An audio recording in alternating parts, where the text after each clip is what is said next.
I'm shy. I don't have many friends. I don't go out much. Workplace is, I don't know. I try not to, I don't like dating people from work. All I'm trying to say is it just feels like when I go out, people are just so disconnected. It's not like how it used to be. This generation is so broken, and I'm gonna tell you why. If you care too much, you push them away. But if you care too little, then you'll lose them. If you text back too quick, you're seen as desperate. And if a guy treats a girl right, he's seen as a simp. I don't understand what's happening in this generation. But there are several beliefs about romantic relationships that I see commonly floating around on the internet that bug me. The constant talk about red flags and standards, and letting random strangers on TikTok make you question your healthy relationship. Hai generasi yang haus literasi. Kali ini gue mau bahas mengenai budaya modern dating yang ngebuat banyak orang semakin susah buat dapet jodoh atau hubungan yang ideal lah. Dan ini terjadinya sebenarnya di seluruh dunia ya. Jadi nggak cuma negara maju aja, tapi di negara berkembang juga. Kalau ngelihat data dari Pew Research Center di tahun 2020, angka statistik dari orang-orang yang memilih untuk hidup single itu ada di angka sekitar 40%-an. Dan ini pilihan ya, bukan karena memang nggak ada marketnya atau mereka nggak bisa nemuin orang yang tepat. Dan kalau tadi dari Amerika, di Indonesia gimana kasusnya? Jawabannya sama aja. Di Indonesia bisa dilihat di sini, dari data BPS itu angka pernikahan juga terus menurun. Mulai dari 2019 ke 2020, itu angkanya udah turun banyak. Apalagi ditambah sama COVID di tahun 2020, yang ngebuat sosialisasi itu makin susah lagi ya kan. Boro-boro pacaran atau bahkan boro-boro cari pacar, itu semua pada mikirin gimana caranya bisa survive. Dan ketika COVID udah selesai, ya dunia nggak bisa balik normal lagi jadinya. Karena yang namanya penetrasi teknologi itu udah benar-benar diinjek ke cara bermasyarakat. Yang akhirnya jadi normalisasi, dan kalau udah jadi normal, akhirnya jadi budaya sampai sekarang ini. Faktor-faktornya banyak banget, tapi di sini yang perlu kalian pahami, yang pengen gue highlight, itu adalah cara berpikirnya ya guys. Kenapa bisa sampai seperti sekarang ini jadi culture? Kenapa banyak yang nggak sadar juga? Dan apakah hal ini bisa di-reverse? Jadi gue minta ke kalian buat nonton videonya sampai habis, karena di sini juga gue bakal ngasih tahu sebuah studi case yang menurut gue sangat menggambarkan kehidupan budaya dating atau pacaran zaman modern. So, let's take a closer look.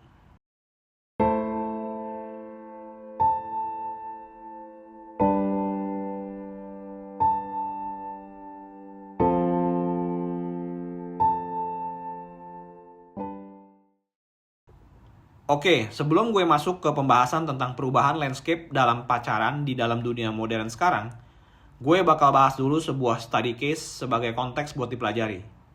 Mungkin kalian pernah ngeliat tentang hal ini di sosial media kalian ya. Seorang wanita yang berumur 22 tahun di Jepang, ini udah ngedate sama 300 orang lebih dan masih belum nemuin orang yang cocok. Gokil banget kan ya. 300 orang, yang gue yakin sekarang udah lebih sih jumlahnya. Nah, pastinya ini membuat kita jadi bertanya-tanya, alasan dia melakukan ini tuh apa sebenarnya? Jadi dia itu punya tujuan sebenarnya untuk mendapatkan pasangan hidup buat merit tentunya. Jadi sebenarnya objektifnya itu ya normal-normal aja. Dan dalam quest-nya dia mencari pasangan yang ideal ini, dia punya banyak kriteria. Iya kan? Kan pastinya setiap orang punya standar dong ya. Dan untuk mencapai standar pribadinya, ya pastinya seseorang itu harus punya kriteria.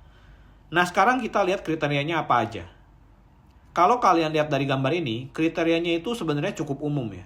Tapi kalau misalnya semuanya digabungin, itu mengerucut ke tingkat kesulitan yang menurut gue itu target marketnya udah cukup jelas ya. Tapi kita lihat di sini dulu. Tinggi dan ganteng artinya dia ngelihat physical attraction. Itu kriteria pertama. Terus dia mentingin background edukasi juga. Mungkin lulus harus dari universitas yang bagus ya. Itu kriteria kedua. Abis itu dia mau yang umurnya lebih muda juga. Oke, itu kriteria ketiga. Dan yang terakhir, dia mau yang penghasilan per tahunnya itu minimal 10 juta yen. Yang kalau dirupiahin itu sekitar 1,2 M lah per tahun kalau ngelihat kurs yennya sekarang ini. Nah, dari semua kriteria ini, mungkin terlihatnya tuh umum dan general ya. Tapi yang jadi masalah, itu kriteria-kriterianya tuh udah mengerucut banget ke satu target group. Yaitu apa? Ya, itu adalah orang muda kaya yang bertitle CEO atau punya bisnis gede. Alias yang ada di film drama-drama Cina atau drakor ya. Yang duitnya kagak berseri, masih muda dan pinter lulusan luar negeri, sama punya muka ganteng dan tinggi. Dan let's be honest guys, seberapa banyak populasi pria seperti ini sih? Mungkin bisa aja cuma 5%, 10%? Oke, tapi sampai sini dulu. Apakah menurut kalian ini adalah sebuah hal yang realistis? Boleh komentar di kolom bawah ya. Nah, ini adalah gambaran yang cukup akurat tentang standar semua orang di dunia modern dalam mencari pasangan. Yang dalam artiannya nih, sebenarnya deep down inside, rata-rata kebanyakan orang tuh pengen pastinya dapat pasangan yang paling sempurna yang bisa mereka dapetin. Nah, apakah kalian pernah kepikiran, kenapa kok beda banget sama zaman dulu ya? Kenapa waktu di zaman dulu, kok lebih gampang dapat jodoh dibandingkan sekarang? Bahkan, gue pernah dengar cerita dari kenalan gue dulu, kalau papa mamanya itu ketemu waktu mamanya itu butuh bantuan buat nyebrang jalan. Gile ya, dari nyebrangin jalan bisa sampai merit. Dan sebenarnya jawabannya itu simple ya. Kenapa zaman sekarang makin lebih susah nyari pasangan hidup? Itu karena jawabannya amplifikasi imajinasi dari apa yang kita lihat dan kita dengar. Jadi otak kita didesain bukan cuma untuk berpikir secara logis, tapi juga untuk berimajinasi ya kan? Dan di zaman modern ini, banyak banget yang kita lihat. Mulai dari sosmed, mulai dari drama-drama yang kita tonton, yang kita dengar, mulai juga dengar-dengar juga dari cerita-cerita orang yang ketemu dari sosmed, atau nggak kenal dari dating app gitu, tapi bisa sampai merit. Nah, ini semua tuh pelan-pelan ngerubah persepsi ide kita tentang sebuah hubungan yang perfect tuh kayak gimana. Nah, yang perlu kita lihat di sini, apakah ini realistis?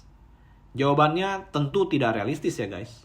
Karena kalau kriterianya seperti yang gue jelasin sebelumnya, artinya populasi pria yang punya privilege seperti itu terbatas. Scarcity. Sama halnya dengan para pria yang nyari wanita misalnya. Kalau misalnya kriteria prianya mau yang cantik, punya kepribadian yang baik, terus juga punya tabungan yang gede juga, apalagi ada dalam beberapa kasus, kalau nikahan mau yang dibayarinnya itu dari pihak ceweknya, itu pasti akan menjadi semakin terbatas kan pilihannya. Ini hukum supply and demand sederhana lah ya. Nah, yang jadi permasalahannya, kalau udah melihat seperti ini, seharusnya kalau makin banyak yang tahu tentang ini, harusnya banyak orang yang makin bisa nurunin standar mereka kan? Sayangnya enggak ya guys, enggak sesimpel itu. Oke, jadi gue bahas dulu dari penyebab yang pertama, yaitu kebanyakan orang-orang itu terlalu memfokuskan yang namanya kriteria mereka daripada koneksi yang dibangun. Loh, jadi kita nggak boleh punya kriteria dan standar? What's wrong with wanting a partner who's a good match? People say that men are more desirable at 40, so why should women have to lower their standards just because we're a little older? Di sini gue jelasin dulu ya. Padahal kalau dilihat dari problemnya, ini sebenarnya masalah yang besar ya guys. Kalau ngelihat dari faktor umur aja, seiring berjalannya waktu, yang namanya circle pertemanan itu akan makin kecil. Tanpa terasa banyak yang udah mulai berkeluarga, teman-temannya kita ya. Atau mungkin juga pindah ke luar negeri mungkin. Atau juga mungkin banyak yang sibuk sama kerjaan mereka. Dan ini ngebuat seseorang itu makin terisolasi lagi untuk actually kenal sama orang baru dan membangun koneksi secara normal. Dari mindset yang terisolasi ini, persepsi mereka biasanya akan lebih menyimpang nih. Karena rata-rata orang akan menerima informasi dari apa yang mereka lihat dan dengar. Yaitu lewat sosmed, lewat serial drama, lewat artikel-artikel di media, dan lain sebagainya lah. Dan dari pola pikir seperti ini, mereka jadi semakin merasa kalau yang namanya fulfilling the criteria is better than building connection. Ini semua terbawa ketika mereka ketemu potensial partner mereka jadinya.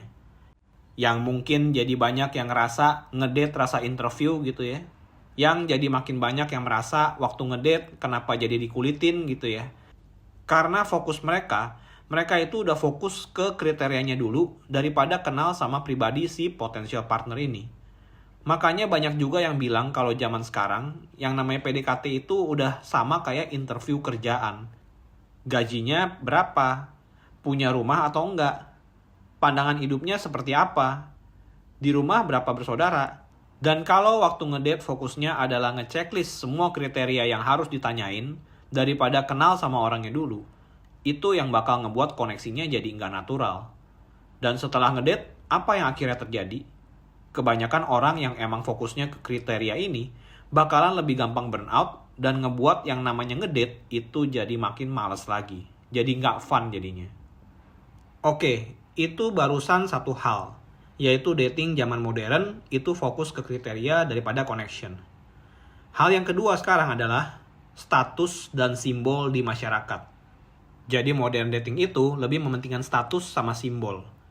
Kenapa bisa status dan simbol di masyarakat adalah hal yang sangat penting sekarang? Karena banyak orang yang menganggap kalau value diri mereka itu ditentuin sama apa yang orang lain lihat atau yang masyarakat lihat.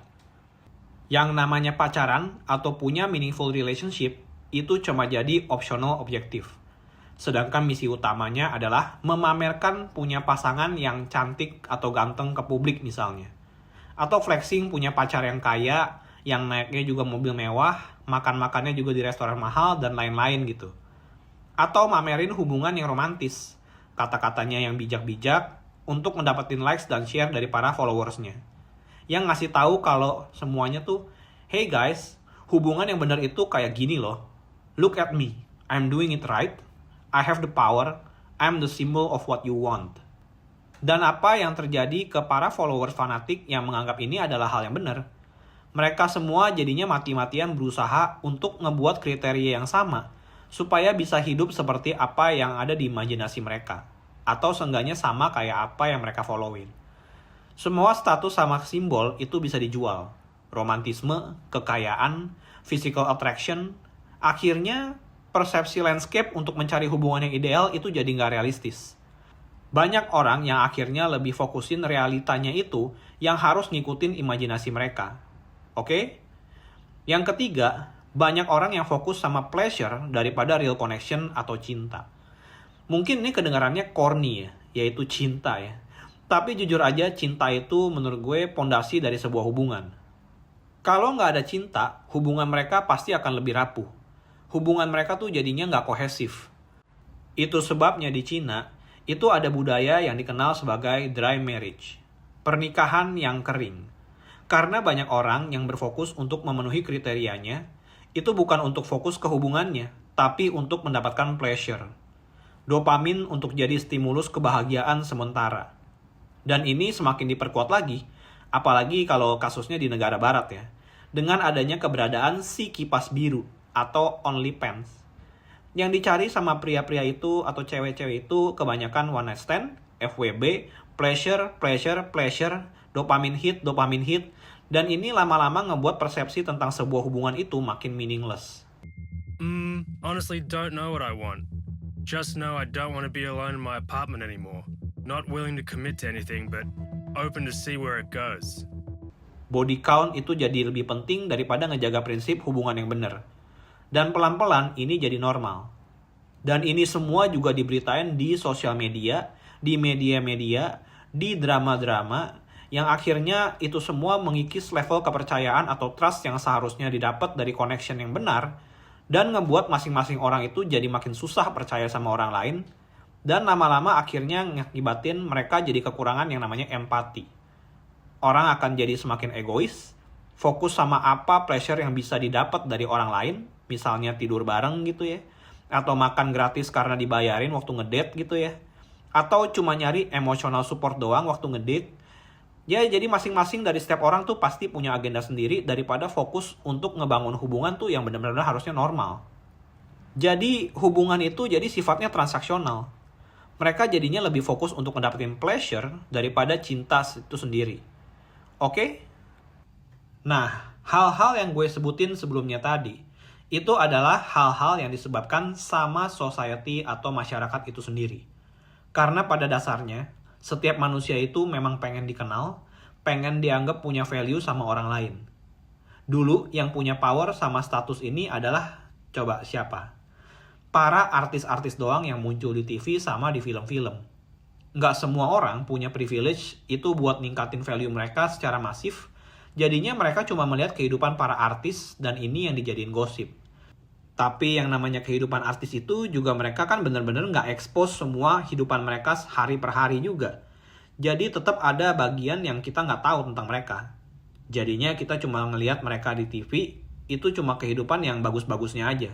Tapi cerita di baliknya kita masih nggak tahu. Nah bedanya kalau sekarang, setelah ada sosmed, yang masing-masing orang bisa upload videonya sendiri, mamerin kehidupannya sendiri hari lepas hari, yang bisa bikin konten tentang harusnya kayak begini, begitu gitu ya cara berhubungan yang ideal.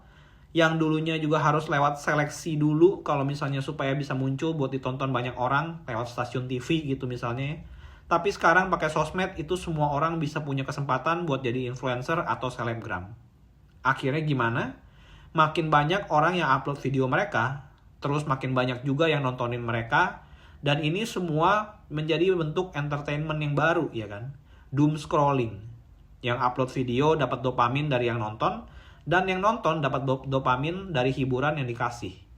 Ini yang ngebuat fokus kebanyakan orang dan semua masyarakat di dunia ini jadinya tuh nyarinya pleasure. Nggak bisa tuh diem doang, nggak bisa bosen. Pokoknya harus tetap ada hiburan supaya nggak stres. Dan ini ngebuat manusia makin egois lagi dalam menggunakan waktu mereka. Pokoknya yang ngeganggu bakal kena semprot. Kayak misalnya gini deh, lagi enak-enak nonton drakor atau lagi enak-enak main Mobile Legends deh yang nggak bisa di-pause. Apa reaksinya kalau tiba-tiba bokap nyokap nyuruh mandi atau beres-beres kamar? Biasanya itu langsung marah-marah tuh, karena tanggung kan ngabisin entertainmentnya dulu. Dan ini semua build up akhirnya jadi konflik dan lama-kelamaan berlanjut jadi makin males komunikasi. Karena fokusnya udah ke apa yang terjadi di HP daripada apa yang terjadi di dunia. Dunia imajinasi itu lebih penting daripada realita. Udah nggak ada lagi yang namanya social cohesion. Lu urus urusan lu sendiri, gue urus diri gue sendiri. Pokoknya yang gue lakuin udah bener. Dan kehidupan orang-orang yang gue tonton itu udah bener.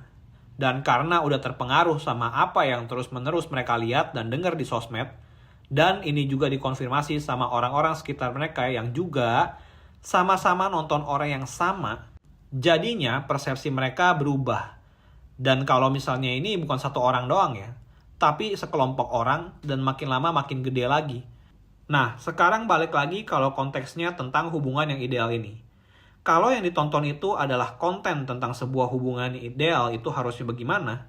Ya mungkin awalnya ada yang iseng-iseng buat konten tentang hubungan yang ideal tuh harusnya punya uang sekian-sekian misalnya ya. Terus ternyata followersnya banyak yang setuju. Terus akhirnya jadi viral, dan ini jadi acuan buat konten kreator yang lain. Buat bikin konten-konten yang mirip-mirip dan jadi menyebar luas sampai ini jadi hal yang normal, apalagi di empower sama algoritma gitu ya, dan jadinya tuh nggak bisa dihentiin malah. Paham nggak sampai sini? Jadi sekarang society itu punya pemikiran dari mayoritas pikiran banyak orang, tapi lupa kalau yang namanya pikiran itu asalnya tuh dari diri sendiri. Setiap orang itu punya pemikiran yang sebenarnya berbeda-beda dan value yang berbeda-beda, yang nggak bisa disamain. Dan kalau ngerasa nggak sesuai, kenapa harus dipaksa? Apakah karena takut, karena dapat tekanan sosial misalnya? Atau karena beda sama pemikiran mayoritas gitu, jadinya ya benar-benar jadi takut dan nggak mau bertindak sesuai keluar dari norma-norma yang mayoritas lakukan. Akhirnya pemikiran mayoritas kan jadi yang dianggap benar. Dan itu jadinya budaya. Nah, sekarang kita coba balik lagi ke study case sebelumnya. Apakah pendapat wanita ini setelah ngedate sama 300 orang? Dan inilah tanggapannya. It's fun. Meeting and talking with people I'd never met before is a wonderful experience, no matter what the outcome. Yang menarik dari pernyataan ini adalah, awal-awal, dia sebenarnya tuh berusaha nyari pasangan itu sebenarnya nggak terlalu fokus sama yang namanya kriteria. Dia punya kriteria dasar, tapi nggak terlalu dipikirin. Pengennya emang ketemu orang baru dan ngobrol-ngobrol aja. Jadi ini emang karena kesepian aja ya dia ya. Tapi setelah ketemu sama banyak orang, apa yang terjadi? Pelan-pelan kriterianya itu mulai berubah. Dari yang awalnya dia nyari pria yang lebih tua, setelah orang ke berapa ratus gitu mungkin ya, preferensi dia berubah jadi pengen nyarinya yang lebih muda. Dan yang mengalami evolusi, itu bukan connection-nya, tapi kriterianya. Dia ketemu yang lebih ganteng, dia upgrade lagi buat nyari yang lebih ganteng. Ketemu yang lebih kaya, ya pengen dapat yang lebih kaya lagi. Sama yang tua udah bosen, sekarang pengen sama yang lebih muda. Jadi guys, apa yang kalian bisa simpulkan dari orang ini? Ya orang ini menganggap hubungan yang benar adalah sebuah pengalaman yang menyenangkan. Ini sebenarnya nggak jauh beda sama nyari experience baru kayak pergi ke Disneyland ya. Atau bungee jumping, atau panjat tebing, atau diving gitu ya. Ya pokoknya yang penting itu adalah experience-nya ya guys. Dan ditambah lagi, dia juga sempat bilang kalau dia tuh mulai pelan-pelan menyadari kalau yang dia lakukan ini sebenarnya adalah hobi ya guys. Pleasure. Status dan power karena bisa gonta-ganti cowok tiap weekend. Bisa ngedate bareng orang-orang yang sesuai sama kriterianya.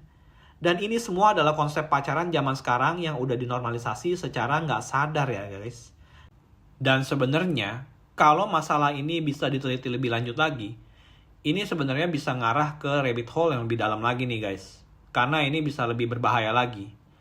Filsuf yang bernama Soren Kierkegaard pernah bilang, kalau anxiety is the dizziness of freedom. Yang kalau diterapin di sini nih, karena banyaknya pilihan yang orang punya, dia itu jadi ngerasa bingung.